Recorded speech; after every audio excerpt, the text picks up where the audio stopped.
It is dark. It is night. But in the palace of King Nebuchadnezzar, the king of Babylon, someone is awake. It is the king himself. He has had dreams. His mind is troubled, and he cannot sleep. In his dream, he has seen a special statue. What can this mean? So the king summons a group of wise men to tell him his dream. This group of wise men are all men who deal with witchcraft.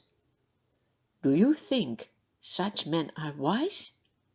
We will see. When the wise men come in and stand before the king, Nebuchadnezzar says to them, "I have had a dream that troubles me, and I want to know what it means." Then the wise men answer the king, "Tell your servants the dream, and we will explain it." The king replies, "This is what I have firmly decided.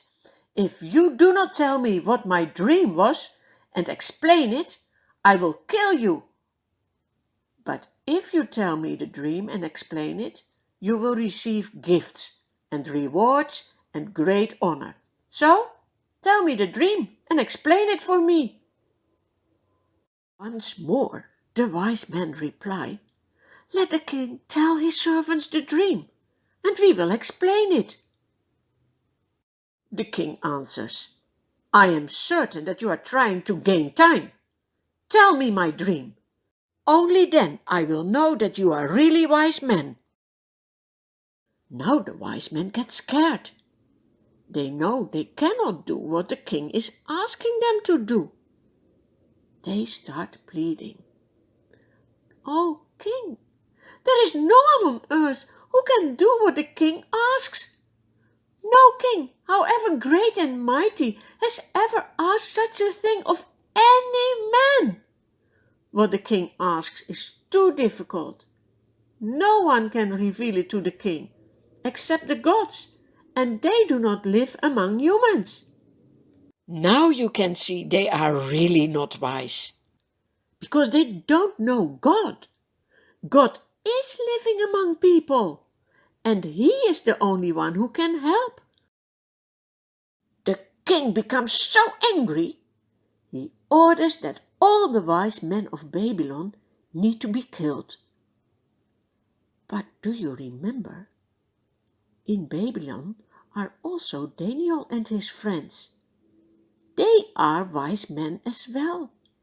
They are really wise men, because they know God. But now with the decree to put the wise men to death, they are also in danger.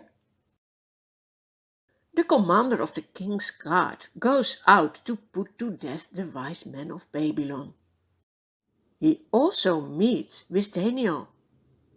At that moment, Daniel speaks to him with wisdom and tact.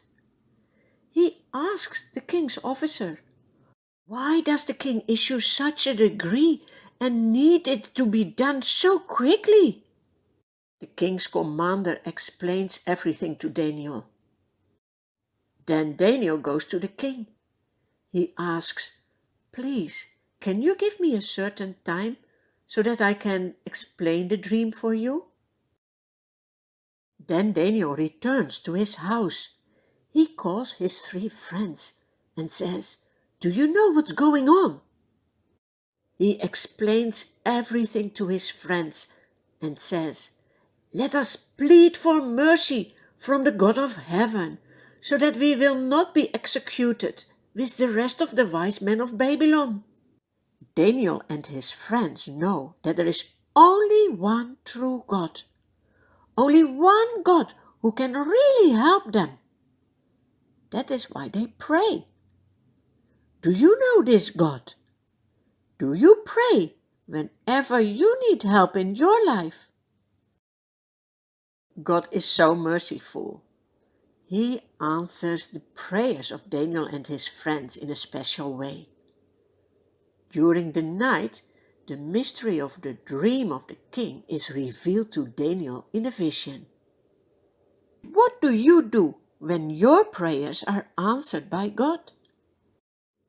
Daniel knows. He praises God. He says, "Praise be to the name of God forever and ever. You have given me wisdom and power. I thank you, God. I praise you. You have made known to me what we asked of you. You have made known the dream of the king." Then Daniel goes to the king's commander and says, "Do not execute the wise men of Babylon. Take me to the king, and I will explain his dream for him."